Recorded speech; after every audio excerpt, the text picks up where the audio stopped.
DTP news, सच जो दिखेगा। जय हिंद, मैं हूं राधा चौधरी और आप देख रहे हैं DTP न्यूज।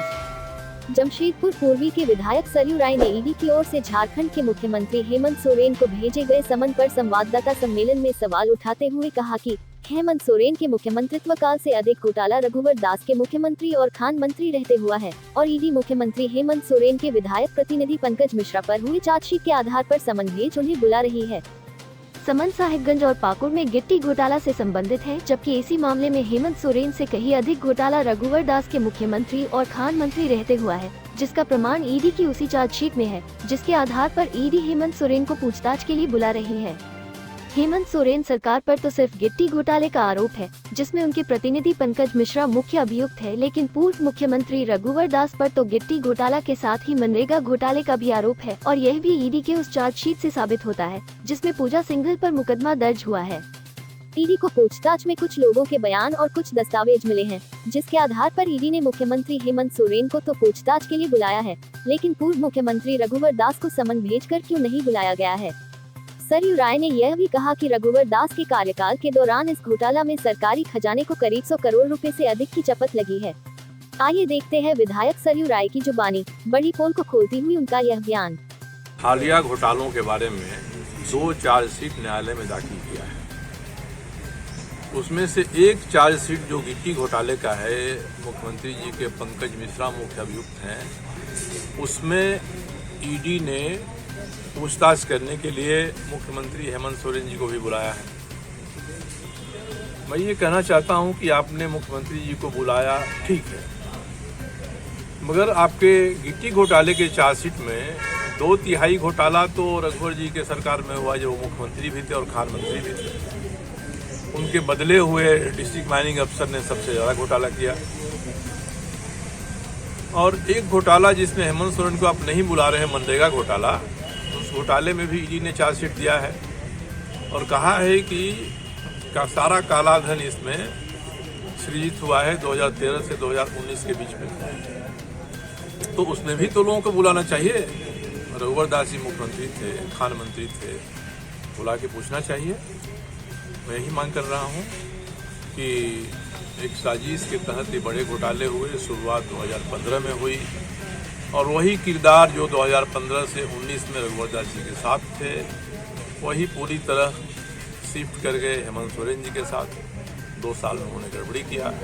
तो जब हेमंत सोरेन ईडी के द्वारा बुलाए जाएंगे और ईडी ने अपने चार्जशीट में इन सारी बातों को कहा है, तो रघुवर दास जी को आप क्यों नहीं बुलाएंगे, राजबाला वर्मा को आप क्यों नहीं बुलाएंगे, राकेश चौधरी को आप क्यों नहीं बुलाएंगे, जिनको लाभ मिला है इन घोटालेबाजों से।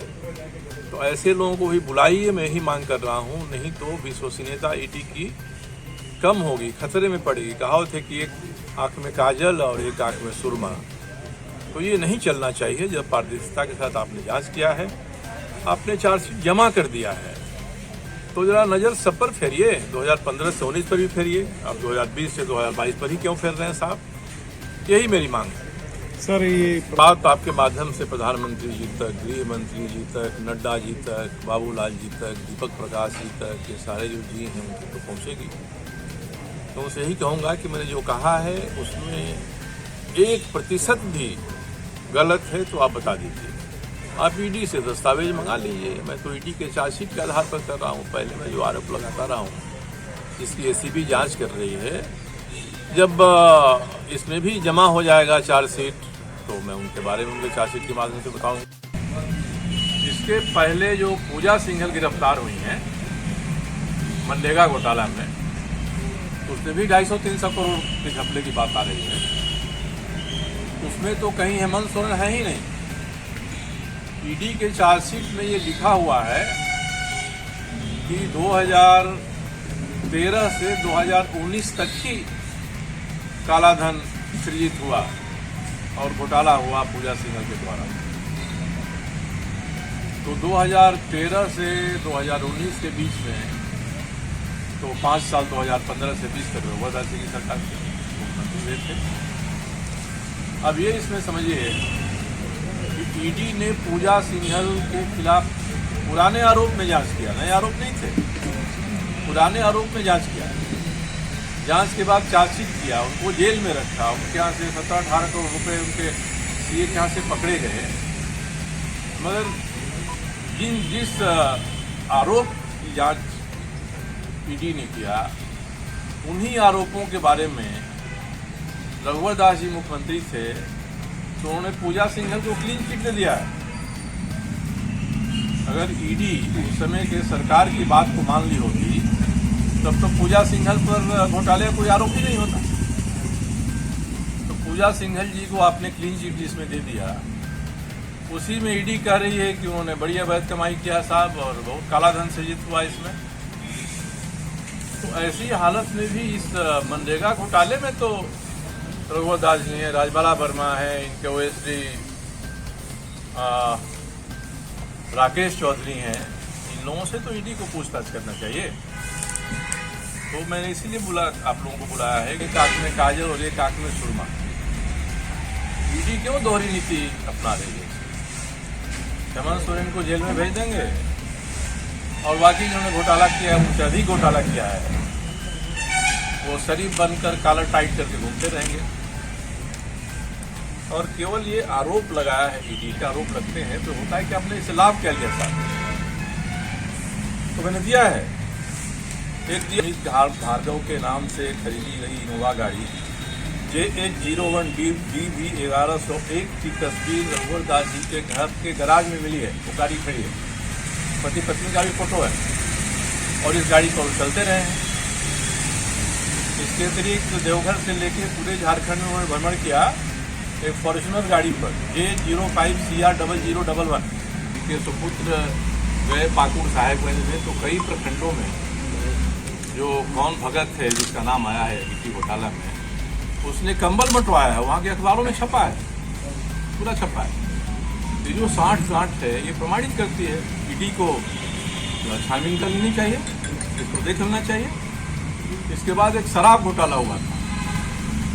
शराब घोटाला में भी प्रेम प्रकाश की कंपनी ने जब गड़बड़ किया तो एक बड़ी अच्छे कर्मठ IAS भोर सिंह यादव हैं।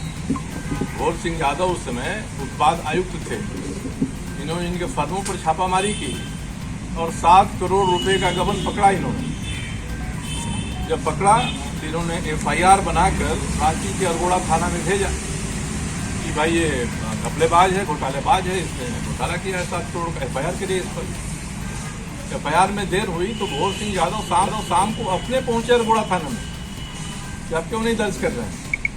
उनको 2 घंटा बैठाए रखा थानेदार ने वहाँ। और कोई फोन आया, अब वो फोन आया उसके बाद उसने कहा कि साहब आप भले ही IAS हैं, भले ही आप उत्पाद आयुक्त हैं, हम आपकी FIR नहीं लेंगे। और थाना ने FIR नहीं लिया, उस FIR की कॉपी मेरे पास है। तो ये कैसा संबंध है प्रेम प्रकाश का? तो उस समय आज जो बात उठ रही है शराब घोटाले में हेराफेरी की, उस समय जो घोटाला हुआ है उसको भी देखना चाहिए। विकास चौधरी से लेके कौन कौन लोग पकड़े गए हैं, सब उसी में मैन पावर सप्लायर है। विकास चौधरी तो इसमें भी था, जो स्किल डेवलपमेंट की बात हुई थी, उसको तो उठाया था गड़बड़ियाँ होने। तो ये जो सारे घोटालेबाज आज हेमंत सोरेन के चारों तरफ मंडरा रहे हैं, ये सबके सब 2015 से 19 तक रघुवर दास जी के सरकार में थे। और 3R हम कहते हैं, रघुवर, राजबाला, राकेश, जो 3R हैं इनकी चौकड़ी के साथ थे। तो आप 3R की भी जांच करिए कि नहीं करिएगा ईडी के लिए?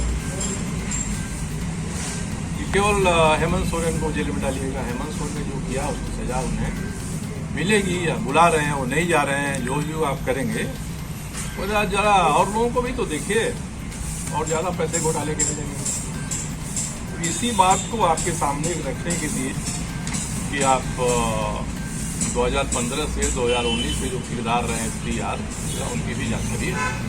कॉलर टाइट करके लोग घूम रहे हैं कि कोई हम पर आरोप नहीं है, साथ बड़ी शानदार है, तो एक बार नज़र कर दें ईडी।